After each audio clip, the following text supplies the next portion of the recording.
Hello everyone, मेधा में आप सभी का स्वागत है। आज हम आपको राम लक्ष्मण परशुराम संवाद पढ़ाएंगे।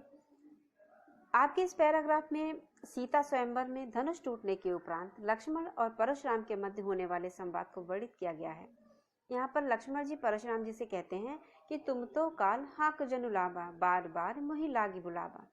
काल माने मृत्यु, हाक माने पुकार कर, मोहि माने मुझे, लागी माने लगता है।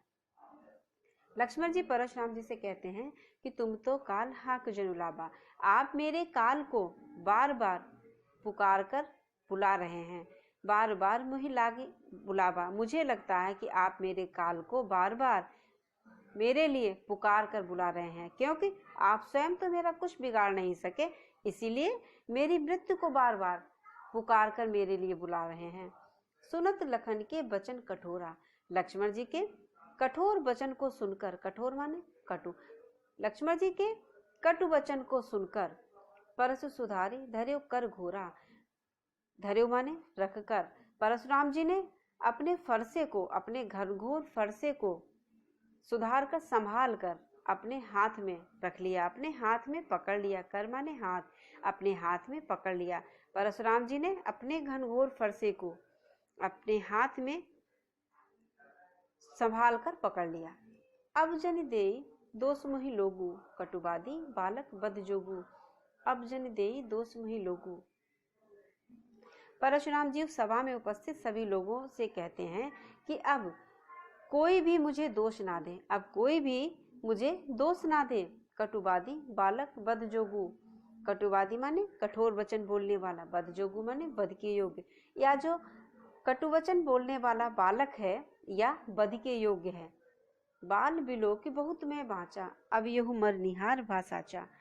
बाल विलोक, विलोक माने देख कर, बाचा माने बचाया, छोड़ दिया, मरनिहार मरने के योग्य। बाल विलोक बहुत मैं बाँचा। परशुराम जी कहते हैं कि मैंने इस बालक को, लक्ष्मण जी को, मैंने इस बालक को देखकर, मैंने इसे बालक देखकर बहुत बार बचा दिया, बहुत बार छोड़ दिया। अब यह मर निहार भा साचा, लेकिन यह इतने कटुवचन बोल रहा है, इसलिए अब यह बालक सत्य में मरने के लायक है। मर निहार, अब यह मरने के लायक है। कौशिक कहा क्षमे अपराधु, बाल दोष गुण गणहीन साधु। कौशिक कहा क्षमे अपराधु, क्षमे माने क्षमा करना, कौशिक माने विश्वामित्र। विश्वामित्र जी परशुराम जी से कहते हैं कि हे मुनि, इस बालक के अपराध को क्षमा करो। कौशिक कहा क्षमे अपराधो, कौशिक ने कहा, विश्वामित्र जी ने कहा कि इसके अपराध को क्षमा करो।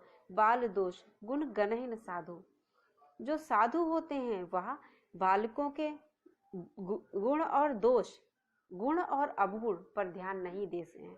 दोष माने अवगुण, बालकों के गुण और दोष पर ध्यान नहीं देते हैं। खर कुठार मैं अकुरन को ही, आगे अपराधी गुरुद्रोही। खर कुठार, परशुराम जी कहते हैं कि यह हमारा जो कुठार है, या हमारा जो फरसा है, यह अत्यंत खरा है, अत्यंत तीव्र है, बहुत तेज है। मैं अकुरन क्रोही, कोही, और मैं अकुरन, मैं दया भाव से रहित हूँ, मेरे अंदर दया भाव नहीं है, और मैं अत्यंत क्रोधी हूँ। कोही माने क्रोधी, मैं अत्यंत क्रोधी हूँ। आगे अपराधी गुरुद्रोही, गुरुद्रोही माने गुरु का विद्रोह करने वाला, और हमारे सामने अपराधी खड़ा हुआ है, गुरु का विद्रोही खड़ा हुआ है। उतर देत छोड़ो बिनु मारे, केवल कौशिक सील तुम्हारे। उतर देत, उत्तर देत कर भी मैं इस बालक को छोड़ देता हूँ। यह बालक बार बार मुझे उत्तर देता है, उत्तर देत, यह बालक मुझे बार बार उत्तर देता है और मैं इसे बिना मारे छोड़ देता हूँ। केवल कौशिक सील तुम्हारे, कौशिक माने विश्वामित्र जी, सील प्रेम, केवल तुम्हारे प्रेम के कारण, हे विश्वामित्र जी, केवल तुम्हारे प्रेम के कारण मैं इस बालक को उत्तर देने के पश्चात भी बार बार बिना मारे छोड़ देता हूँ। नत यही काटी कुठार कठोरे, गुरी उरिन होते श्रम थोरे। नत यही काटी कुठार कठोरे, नहीं तो अभी इसी फरसे से, इसी कुठार से मैं इसको काट डालता। गुरी उरिन होते श्रम थोरे, और गुरु के रण से थोड़े ही श्रम में मैं उरण हो जाता। उरिन माने उरण, मुक्त हो जाता। मैं गुरु के रण से मुक्त हो जाता। गादि सून कै हृदय हंस मुनि हरि हरे सूझ, ऐ मैं खाड़न ऊख में अजो न बूझ अबूझ। यहाँ पर विश्वामित्र जी परशुराम जी के बारे में कहते हैं कि गादि सून कै हृदय हंसी। गादि सून माने विश्वामित्र जी।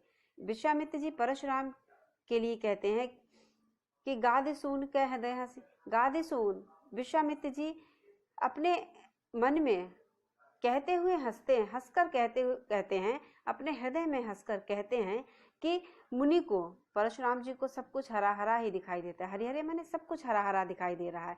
जिस प्रकार सावन के अंधे को सब कुछ हरा हरा दिखता है, उसी प्रकार परशुराम जी को सब कुछ हरा हरा ही दिखाई दे रहा है।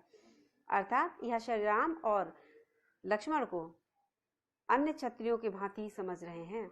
ऐ मैं खाड़न ऊख में अजो न बूझ अबूझ। ऐ में माने लोहा, ऊख में माने गन्ना। और यहाँ पर खाड़ से आशय दो हैं, दो अर्थ हैं खाड़ के। एक खाड़ का अर्थ है तलवार और एक खाड़ का अर्थ है, खाड़ का एक अर्थ है तलवार और दूसरा अर्थ है खाड़ माने शक्कर, दूसरा अर्थ है शक्कर। तो परशुराम जी से विश्वामित्र जी कहते हैं कि यह कोई गन्ने से बनी हुई खाड़ नहीं है, या गन्ने से बनी हुई शक्कर नहीं है जो मुंह में रखते ही पिघल जाएगी। यह लोहे से बनी हुई तलवार है, इसे तोड़ना अत्यंत मुश्किल है, असंभव है। और वह कहते हैं कि परशुराम जी यह सब जानते हुए भी अनजान बने हुए हैं, अजो न बूझ अबूझ, अनजान बने हुए हैं। अब इस पैराग्राफ से कुछ क्वेश्चन आंसर हम आपके लिए लेकर आए हैं, जो कि इस प्रकार है। लक्ष्मण के किस कथन से उनकी निडरता का परिचय मिलता है? तो लक्ष्मण के किस कथन से उनकी निडरता का परिचय मिलता है? लक्ष्मण के इस कथन से उनकी निडरता का परिचय मिलता है कि वह परशुराम जी से कहते हैं कि आप स्वयं तो मेरा कुछ नहीं बिगाड़ सके, इसीलिए काल को बार बार पुकार कर मेरे लिए बुला रहे हैं। दूसरा प्रश्न है कि परशुराम जी क्यों क्रोधित हो गए? परशुराम जी लक्ष्मण जी के कठोर वचन सुनकर क्रोधित हो गए। ऐ में खाड़न ऊख में से क्या अभिप्राय है? तो ऐ में खाड़न ऊख में से अभिप्राय है कि श्री राम और लक्ष्मण कोई गन्ने से बनी हुई खाड़ नहीं है जो मुंह में रखते ही पिघल जाए, या लोहे से बनी हुई तलवार है जिसको कि काटना असंभव है। परशुराम जी ने सभा से किस कार्य का दोष उन्हें ना देने को कहा? परशुराम जी ने लक्ष्मण जी के वध करने पर किसी भी प्रकार का दोष ना देने को कहा। परशुराम जी से विश्वामित्र ने क्या कहा? परशुराम जी से विश्वामित्र ने कहा कि साधु बालकों के गुण और दोष पर ध्यान नहीं देते हैं। तो यह तो थे कुछ प्रश्न उत्तर, और आशा है कि आपको हमारा ये वीडियो पसंद आया होगा। आप हमारे साथ इसी तरह लगातार हमारे वीडियो पर बने रहें। आपने हमारा ये वीडियो देखा, उसके लिए थैंक यू सो मच।